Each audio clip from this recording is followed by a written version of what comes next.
Okay, so let's do a quick chazara first on what Rabbi Ginsburg did with you guys last time. We'll start with the Mishnah, and then we'll go through the Gemara. Now, there's basically three versions of the machlokas in the Mishnah that the Gemara goes through. So the plan for today is hopefully to go through those three versions, using what I think you guys already did with Rabbi Ginsburg. It shouldn't take us too long. And then for the rest of the week, there's this, you see that giant Tosfos HaKovesh? Yeah. Okay, so that's on the very next piece of Gemara, right before you guys, where you stopped.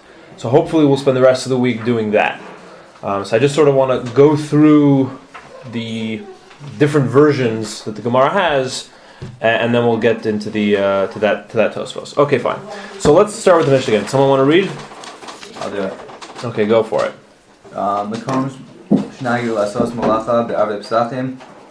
Ad chasos osim mekom shnagi. So you 1 second. You actually start in the middle of the Mishnah. Okay. Second. Let's start with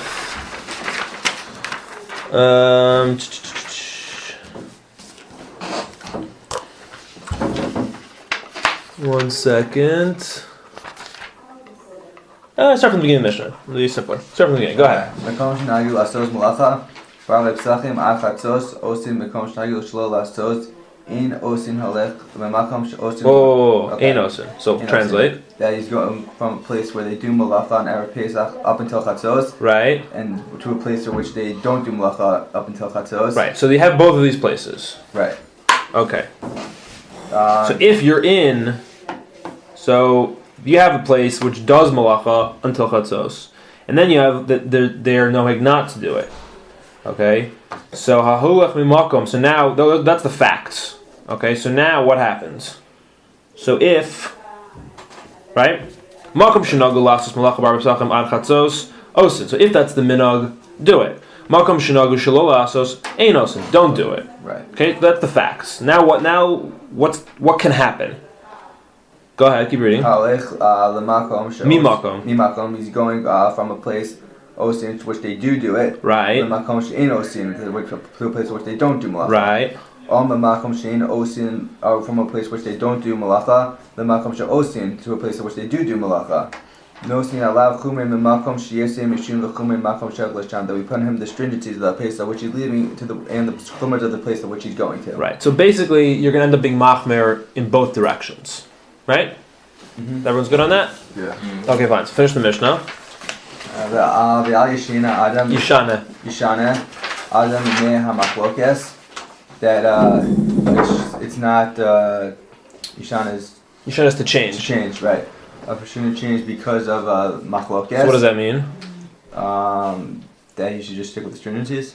Meaning you shouldn't deviate from that which is done in a place because you don't want to cause machlokas. Do you mind if I try Rabbi Chaim Moser trade shooter? Whatever you like, sir. Hi. Go for it. Okay. So you shouldn't change whatever it is that they're doing because that's going to generate machlokas. One person does one thing, someone else does something else, everyone's going to be fighting. Okay.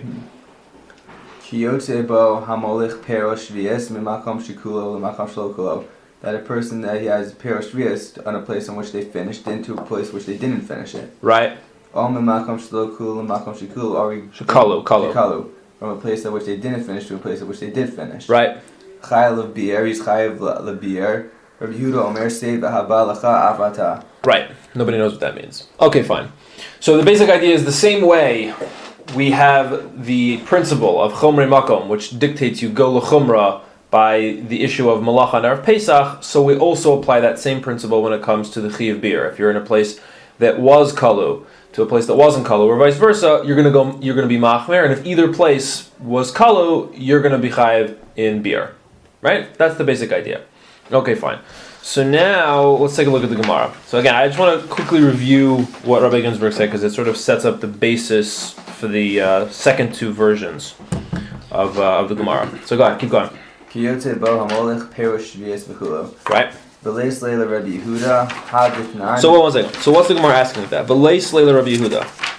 So the Gemara is asking a question. The Gemara wants to know what Rabbi Yehuda doesn't have this principle. How could it be that he disagrees? The Gemara is bothered by this. How could he not have this? It's a question. Now, why is it bothersome? So now it quotes the Mishnah. Go ahead. V'leis leila Rabbi Yehuda haditnan nosnin alav chumer makom that he put on the stringencies of the place of which he's leaving and the stringencies of the place of which he's going to. Right. So now stop. So 1 second. So the Gemara's first stab at this is basically it's not willing to believe that Rabbi Yehuda disagrees with this idea. Okay. So then that means that we want to understand, according to the Gemara, there's a problem with not having Chomer Makom. So there's a machlokas here. Okay? So Rav Shisha already is a revision of that, because you see what the Gemara is about to say is V'hachi Kamar. Right? So it's going to revise the way you should read the Mishnah. So at this point, we first have to stop and say, okay, what's the problem? Why is the Gemara so incredulous at the notion that Rabbi Yehuda could disagree? Okay, so basically what we need to do is what we would have done anyways, which is just to find the machlokas, but we're doing so having in mind that whatever we end up saying on behalf of Rabbi Yehuda, we're going to change that because it's problematic. The Gemara first is suggesting that because that's the simplest way to read the Mishnah, but it's difficult. Okay, so what's that issue? So what I think you guys did last time, did anyone remember? You want to maybe say what the svara was? Yaakov? And in terms of what? In terms of the machlokas. So right, Tanna Kama holds you go by Chomer Makom no matter what. Right. And Rabbi Yehuda holds not. Meaning you basically do what?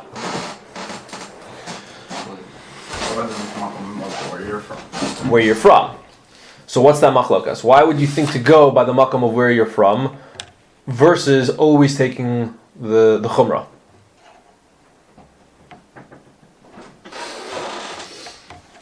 I don't know, this wasn't here. How do you get to think about it? No, I'm thinking about it. I'm just looking like I have the answer. What do you say, Dylan? I don't know how to formulate it. I don't really see the point. I just So what's the reason? No, one is the Fatsun, one is, I don't know, for some reason always to be Chomer, but I don't really see it. I don't see the point. Okay, so let's start with the first half of what you said, because that's good, right? The simplest way to go is exactly like what Rabbi Yehuda is saying, right? You would think that it should always go by the definition of the chefta. Who cares where you are? If the chefta was grown in a place which is not yet chayav biur, that should be the status, that should be the definition of the chefta. That's it, right? Simple. If you didn't have this Mishnah and you just had this question, that's what you'd think. You'd say, well, where's the fruit from, right? So that side makes sense to you, right? Okay, good.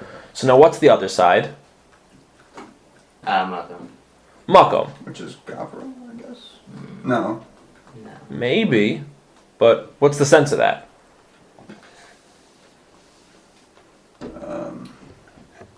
What's the sense of that? That's the challenge here. What's the sense of that? What the other side is trying to say. Yeah, Tanakama. Right. That's the question.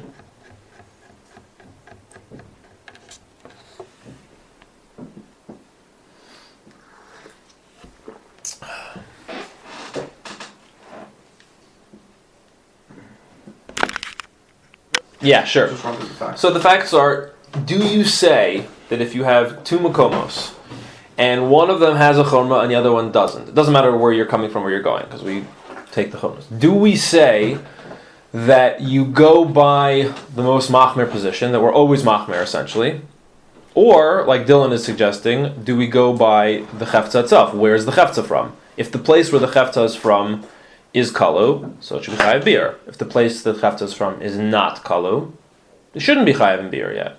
Who cares about these different makomos? Right? That's the question. That's the question. I thought we said though in the Mishnah that you take the chumrah because you don't want to cause any controversy where you're going because of the machlokas. Okay, good. So that's one of the questions we're going to have to answer, is when the Mishnah said that, okay, was the Mishnah using that as an explanation for the why of taking on Chomrei Makom? Or is Chomrei Makom one principle, and a second issue is a problem of machlokas? Right? Because you could read it both ways. Right. Meaning to say, if I could construct a case where I would avoid causing machlokas and yet still not be in line with Chomrei Makom, would that be okay? because the only reason Chomei Makom was a problem was because it might cause machlokas, and I worked out a way where there's no machlokas, or would say no, that might have been the tam, but Chomei Makom is its own thing, regardless of whether you're going to generate machlokas with it.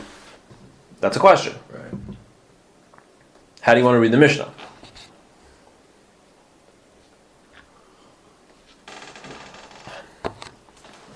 All right, so let's get it started here a little bit, okay? So that like this. According to the Tanna Kama, okay, the issue of the tension between the definition of the chefza and the makom you're in, right? Let's take the simplest case. You come from a place where it's not kalo, and now you're in a place where it is kalo, okay? So now, on the one hand, the nihug of the makom that you're in is to say that this thing is chayiv beer, right? On the other hand, the definition of the chefza is that it's from a place which is not yet kalo. Now the question is, you have a tension now. How do you want to resolve that tension? Okay, so Rabbi Yehuda holds that the issue of chomrei makom can't override the definition of the chefza. So he's going to say very simply, if the chefza is from a place which is not yet kalo, not yet chayiv beer, so then that's it. There's nothing to talk about. Okay? Whereas the Tanna Kama is going to say, no. Since we have a tension, okay, so we're going to use the makom to be machriya the tension. Right? So give me 1 second. So, according to the Tanna Kama, you're stuck. Okay? Because you don't really know what to do. You don't know whether you should go with the chefza or with chomrei makom. Okay? So he holds that the way you should view it as two competing considerations, and you use the makom as a chumrah and say, well, since one of them would have you be machmer, so we use that as sort of like an external machriya. So like an example of this would be, let's say you have two mitzvos in front of you, right? So a standard principle of knowing which one to do first, all other things being equal, is tadir, right? Now, tadir is not an intrinsic consideration to either one of those mitzvos. It's insofar as no local principle can tell you what you should do. So we look back at larger, more systematic principles, right? So the Tanna Kama's position, therefore, is that since you're basically stuck, you really don't know what to do. You don't know whether the nihug of the makom you're in should take precedence or the definition of the chafsa should take precedence, right? So we say that you should go with the more machmir of the positions as a machriya, not because it's override, not that we are not concerned with the definition of the chafza, is that we don't know how to resolve the issue. So he's going to say go l'chumrah, but not intrinsically. Okay, it's an external consideration. Whereas Rabbi Yehuda never gets into this problem, because when he looks at that tension, he says these aren't equal considerations. The question of the nihug of a makom versus the definition of a chefza are not on an equal weighting. So for him, it makes no sense to go with the more machmer of the two, because that would only be a default move if you have two equal considerations. But if they're not equal, conceptually, if according to Rabbi Yehuda, the status of the chefza is more primary than the issue of the nihug of the makom, so then who cares that you have this chumrah that you could be machriya with? Right? So that's the question. The machlokas is, how do you view the competing considerations? Are they equal? In which case you're going to hold like the Tanna Kama, or is one of them more essential than the other? Right? Okay, so like Dylan just said, he doesn't like Tanna Kama, which is okay, because the Gemara doesn't like this machlokas anyways. So let's read the next thing. The Gemara is going to now tell you that you have to read the Mishnah differently than the way we have as the Mishnah. So what's the next line in the Gemara? Go ahead. Amar Shisha, Rinde Rabbi Idi, Milsa Acharisi, to Amar Rabbi Yehuda. V'hachi Kama. V'hachi Kama. Right, so now this is the way you should read it. Or it's from a place which they didn't finish to which a place where they did not finish. Right. And we hear that where they finished in a place he's chayav l'bir. Rabbi Yehuda Omer seva balacha afata. Ehicha deitanu, from where there are bahalo kulo lahu lememra, that where they didn't finish. Rabbi Yehuda lakula. That's it. Okay. So what's the Gemara saying now? The Gemara is saying, change the case to the following. Not where you just went from one to the other, and each one of them was different. Whether you're coming from the place that was or was not kalu to the opposite, but that the two makomos are different. That's not the case. Rather, the case is that you go from one place which is not kalu to a second place which is not kalu. And while you're in the second place, you hear that the first place where you came from is now kalu. Okay, so now, what's different about this? What's different is that the issue of just being tofes, the chumrah of a makom, is no longer the makom where you are. Right? Because you're in a place which is still not kalu. And when you left, your place was not kalu. It's not like you brought it with you and it was already chayav beer or something like that. When you left, it was fine. Okay, so now the case is very different as far as the issue of the relevance of nihug. Okay, so now let's think about what the machlokas means conceptually now, right? According to Rabbi Yehuda, and you're going to see in a minute, the next step of the Gemara is basically going to say that this exact machlokas should be flipped. Say that Tanakama holds what Rabbi Yehuda holds and Rabbi Yehuda Tanakama. For our purposes, that's not really important because the positions are the same. It's just which name you're attaching to which position changes, right? But let's just keep it simple for the time being, right? That right now, we're saying that the Tanakama holds that you should say that the old makom, which is now chayev beer, is enough to make this chayev beer. Even though when you left, it was good. And the place that you're in is still not kalu. That the fact that your old makom is now kalu is enough to say that it's chayev. Whereas Rabbi Yehuda says, nope, doesn't matter. Now, what's weird about this is that the very svar which you liked, which was to say that it should go by the definition of the chefza, would seem to be out the window right now.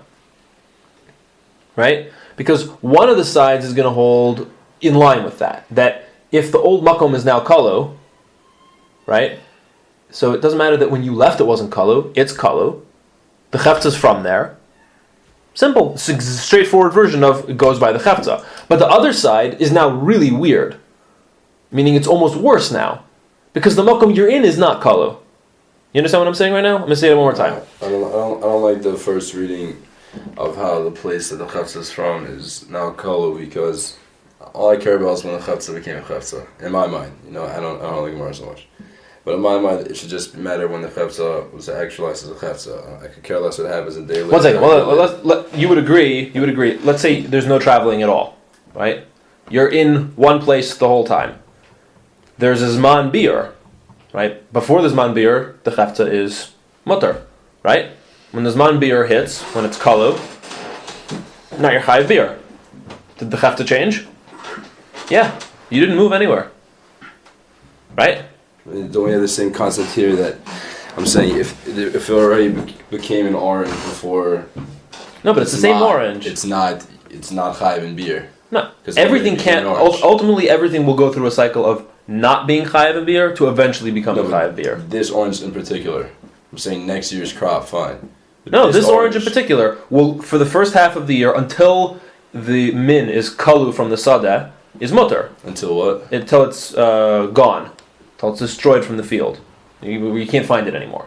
That's what kalu means. Okay, just to clarify. So the basic halacha is like this. The basic halacha is every min has a point in time, and we affix a date on the calendar. Okay, but every min has as a point where at that date you will no longer be able to find that food if you just go looking, to pick it off a tree, because the animals will have basically eaten it at that point from that year's harvest. I'm done at their starting point though. I'm saying we got a list downstairs that a lot of the fruits that we'll usually eat now are not chayav in beer because I don't care about today. Today involves a whole bunch of other issues not relevant to our sugya.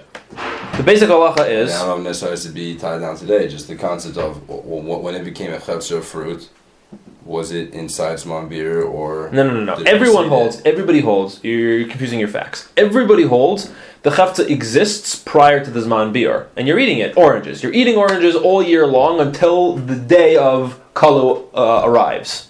Okay? Up until that point, oranges were mutter. The orange could have already been picked. It could have been picked 6 months ago. I don't care. It's from this year's harvest. It's totally fine. The day the zman kalu arrives, all oranges are not chayav beer. That's nothing to do with this machlokas Rabbi Yehuda and Tanakama. That's the halacha of beer. Saying all oranges are already fully ripened or chayiv. Yeah, that's the halacha of beer.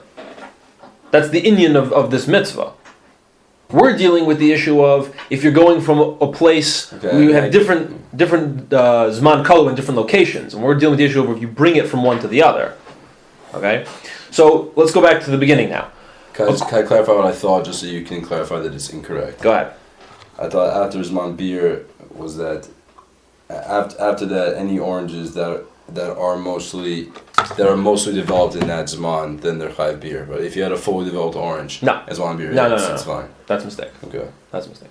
Okay, so now let's review what's changed according to Rav Shisha. According to Rav Shisha, the side that holds that you go by the definition of the chefza is very good. Right? Because that side's going to hold, but it doesn't matter that you're in a place now that's not kalu. This orange is from a place which is now kalu.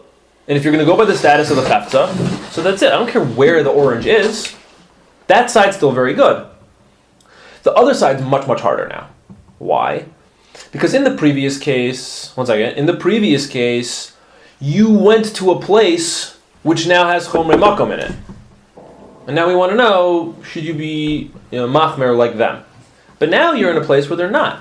Yeah, there's no tension in the makom over some reason. And you can't even say that in the previous case there was a permutation of you left from a makom and now you're in a place which was chayiv beer, and now you're in a place which is not chayiv beer, so it's the same thing. Because that meant that there was a reality of nihug where that chefza existed at one point where it was chayiv beer. Right? If you were in a place where you were chayiv beer and you left and you went to a place that is not, okay, so you could say on the basis of even just of niyog that this thing was at one point defined as chayiv beer. But here you don't have that. According to the side that holds nihug, this thing was never in a place that maintained on the basis of nihug the thing was chayiv beer. Because when you left your first place, the zman kalu hadn't happened.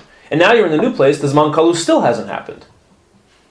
So how does it hold that it should be relevant that you go to chomrei makom and think about what chomrei makom means in this case? Chomrei makom means lekula. It doesn't mean lechumra, because the place that you're in is not kalu. Right? Again, the facts are, you're in a place, you're in A and B. You leave A and you go to B. Both A and B are not kalu. Now you find out, while you're still in B, that A is kalu. Right? So now, according to the side that holds you go by the chefza, simple, the thing is kalu because it's from a place that's kalu. But the side that holds that goes by chomrei makom is going to hold it's not chayiv bior. Why? Because the place you're in is not yet kalu.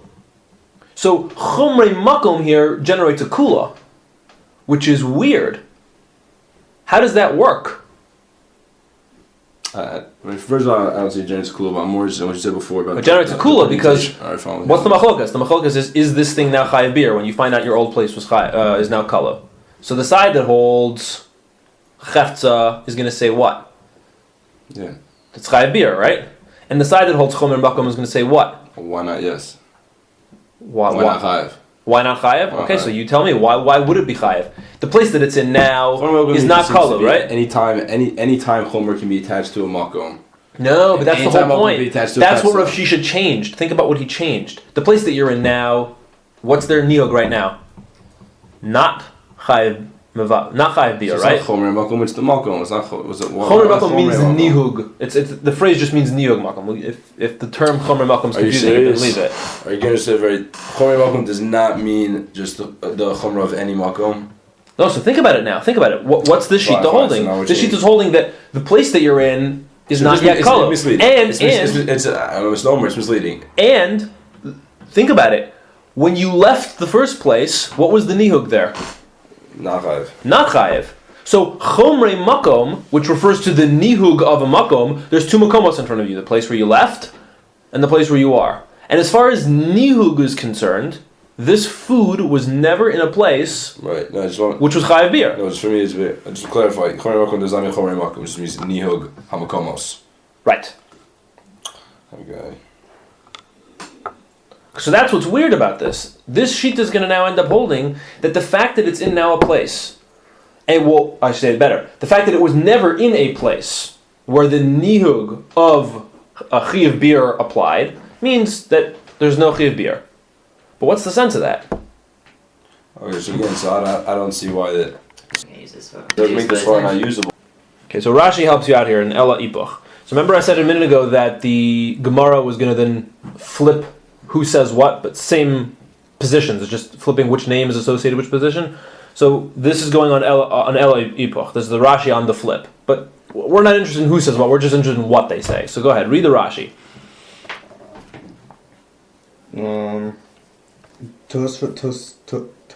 Tosefes Zo Shosvanu al Hamishna Ve'ima Om Makom Shlo Kulu Makom Shlo Kulo Shlokalu. Shlo Kalu. That is adding So this addition that we're adding to the Mishnah, that we say, it's either coming from a makom which was not kalu to a makom shelo kalu lemakom shelo kalu, right? So that's the case. And then what happens? Vishma Shekalu B'Makoman Right. Eno Chayav L'Bier. So when we add that to the Mishnah, okay, that's what we added. So when we add that to the Mishnah, so then what happens?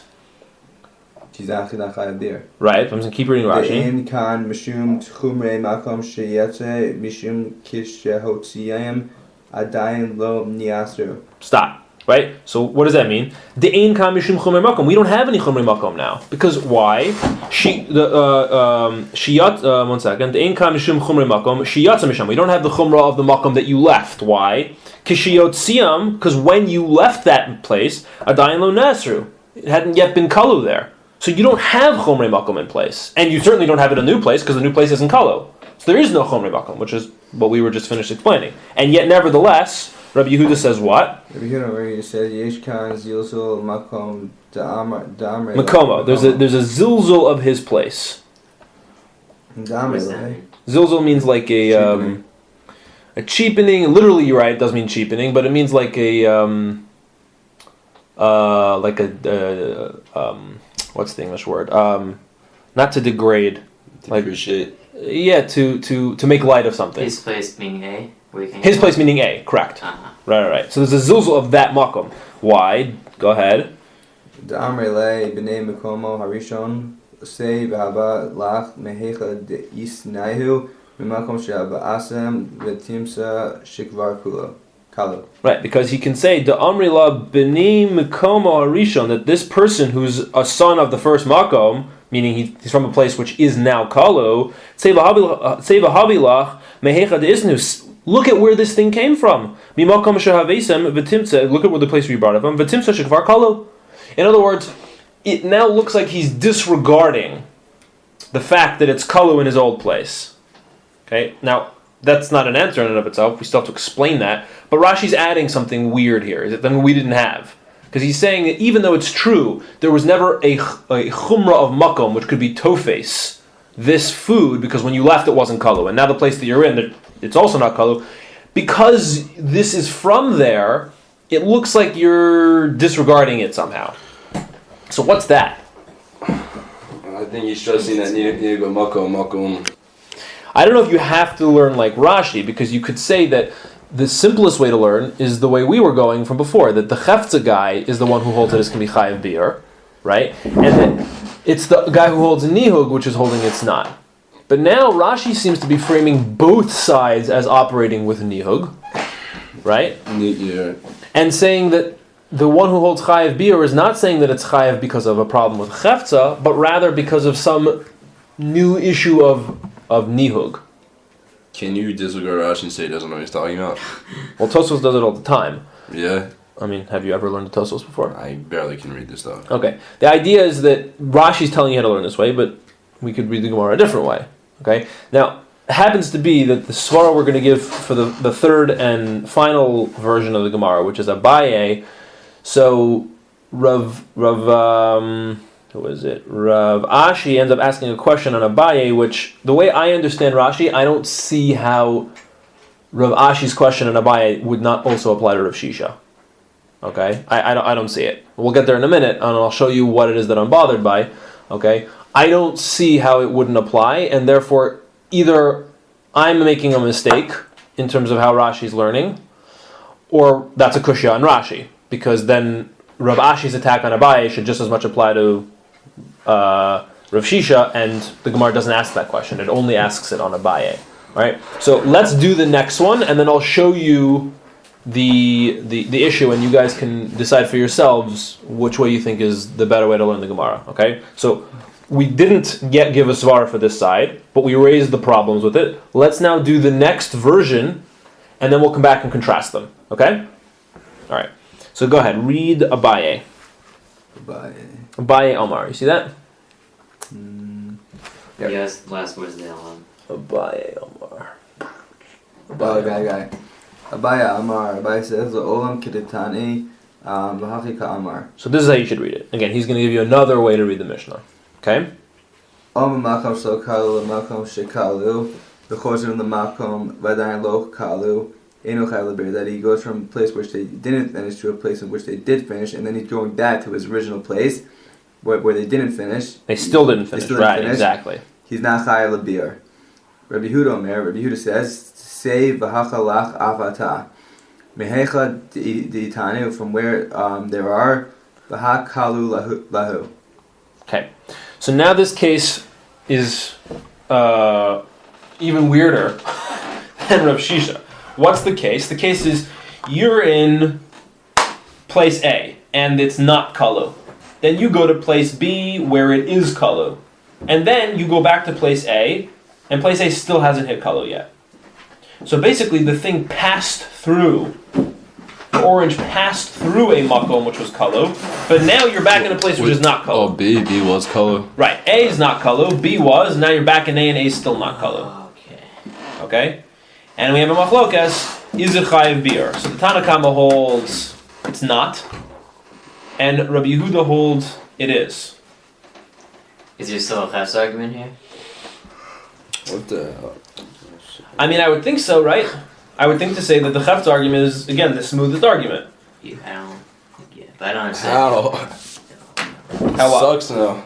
It's weird, right? Because now Nihug seems to be... That just doesn't work right Nihug now. is just out, yeah. Because you're not in that place. You're not in that place, but you pass through it. Neither works. How does that work? How does that work? Wait, okay, hold on. Right? You see the problem. And the reason I... Hold on, so again, what does Niga Makom mean again? Means... Is it actually called Niga Makom here, or is it called Chamor Makom? What's it called? What Lashon does Gemara use? The Mishnah uses Chomrei Makom. Gemara doesn't say anything.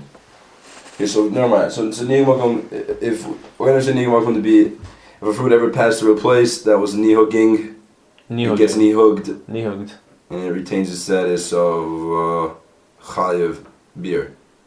So Niga Makom works right now. No, it's the opposite. It doesn't work. It passed through B. Wait. Wasn't it Chayiv Bir when it passed through B? No. It's from A. It's from A, but when it went to B, it was Chayiv Bir. Or the fruits there are Chayiv Bir. The fruits there are Chayiv Bir. They were Nihugging, so then it gets Nihugged. Because it was there while into it. Now you're back in A. Okay, fine, but second time. Okay, but doesn't matter. But it was at a place. Nihug a second time. What do you mean? It was at. Nihug back to A. No, what you're saying is not illogical. No, so then that shows you understand what Nihug Makom is. Nihug Makom, as we defined before, I made you a this in your head now. Okay. Nihug Makom is anytime, and anytime you pass through a Makom, right? That's Nihugging. It gets Nihugged forever. Why forever?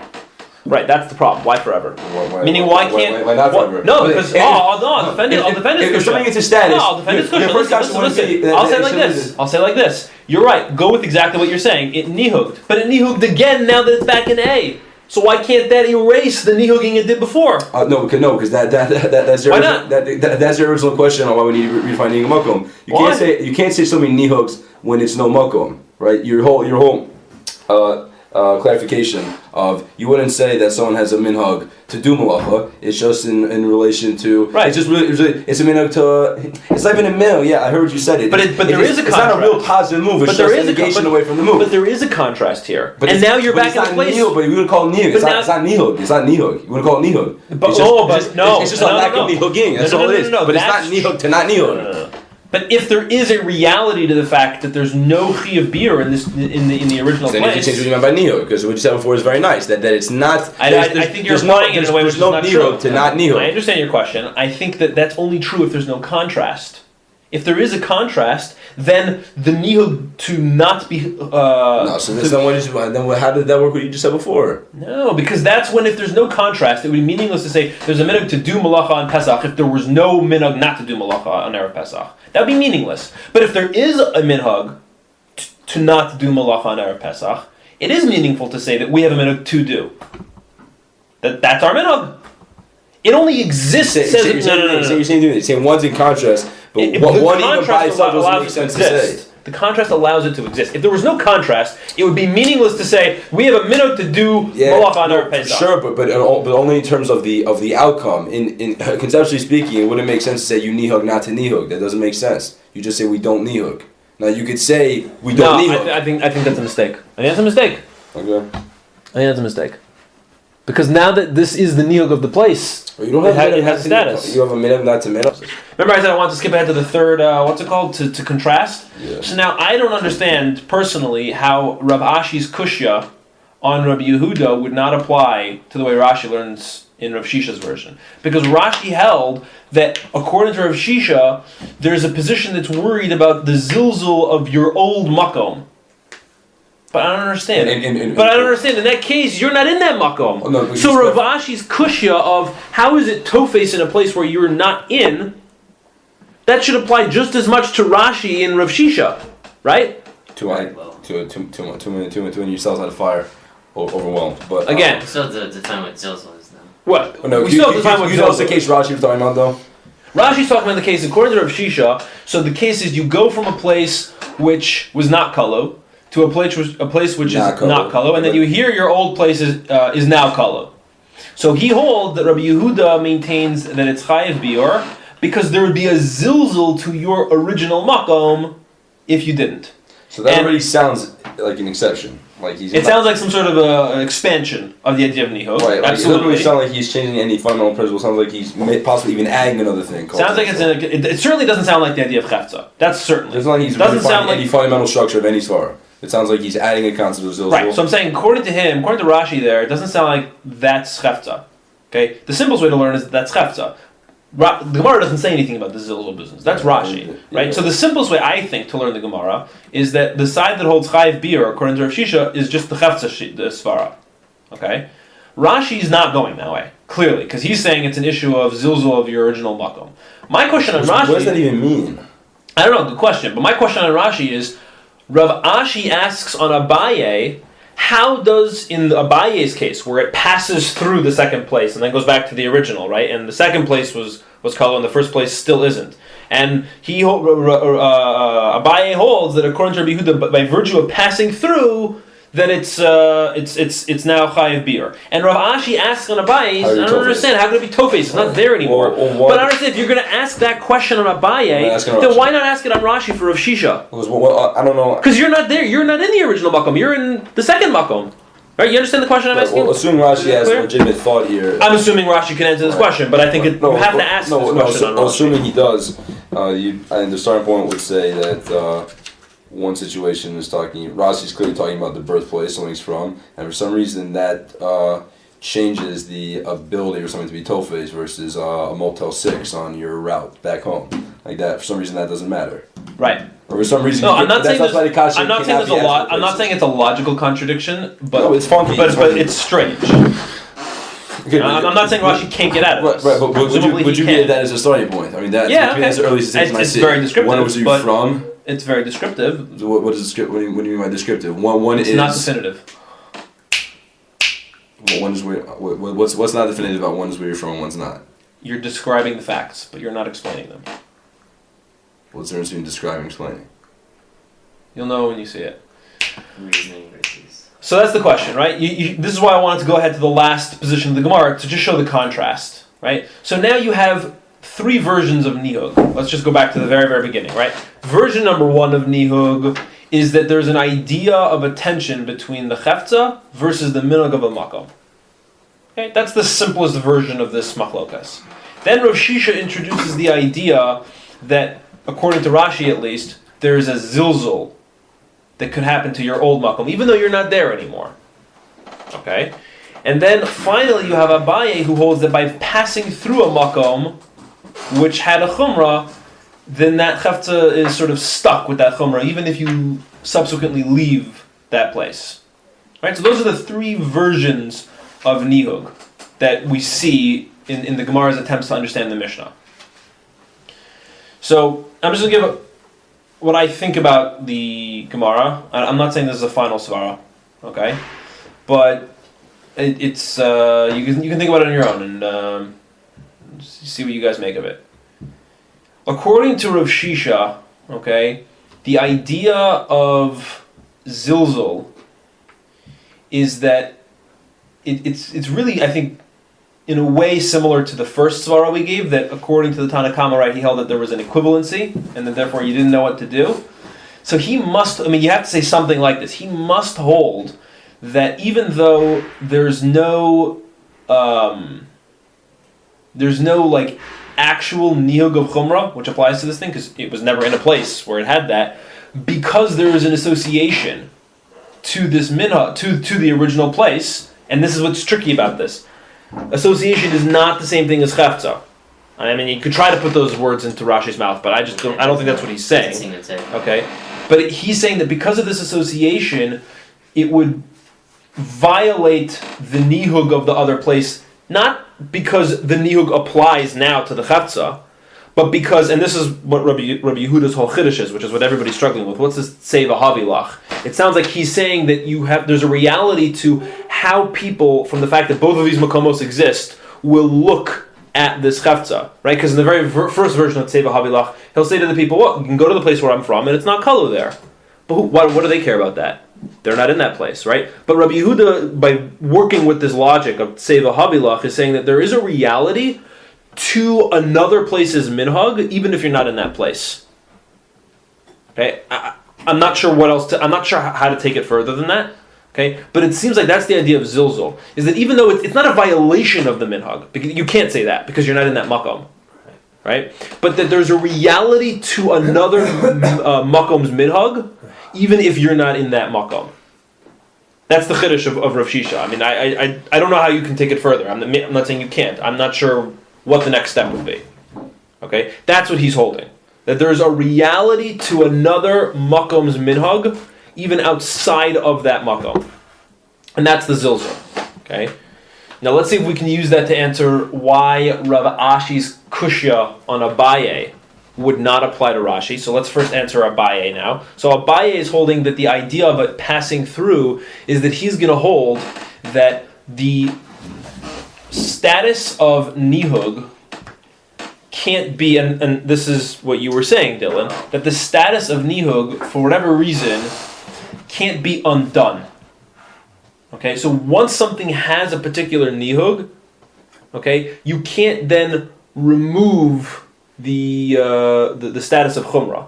Now, it's sort of like what you were saying, that the lack of chumrah of a nihug is like not nihuging, but I wouldn't put it that way, because I would say that is nihuging. I would say that you can't go down in chumrah. Yeah, it does sound more that route. Which is different than it's not nihuging, if it, right? I think that's more what it is that once something has been given a nihug of chumrah, you can't take it away. Meaning, that side will have to agree that Me'ikar Hadin, as far as the chefta is concerned, this chefta really is not chayav biur. But it's going to say that there is now a nihug which applies to that chefta, which you're chayav to comply with. But the chefta is not what's generating that chayav. It's nihug which is generating that chayav. And you simply can't get out of it. Meaning it would make no sense, according to that side, to remove the chayav biur. Once the chayav biur applies, you can't say, well, now the chayav biur doesn't apply. You can't. The idea of chumrah doesn't work that way, according to that shita. Okay. So now Rav Ashi's kasha is what? Rav Ashi's kasha on Abaye is, how is it tofes in a place where it no longer is, right?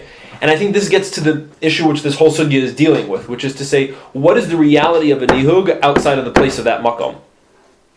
Rashi in Rav Shisha is holding that there is a reality of some sort to another makom's nihug, even outside of that makom, right? Now, according to Rashi, and this might be how he gets out of Rav Ashi's kasha, the strength of that nihug is not the minhag that exists in that place, but it's an idea of zilzul. is that since you're from there, you're, so to speak, implying that minhag is like, who cares about that minhag? But you're not complying with the minhag. That's the difference. Rashi's way of interpreting Rav Shisha is not that Rashi holds you need to comply with the minhag of where you're originally from.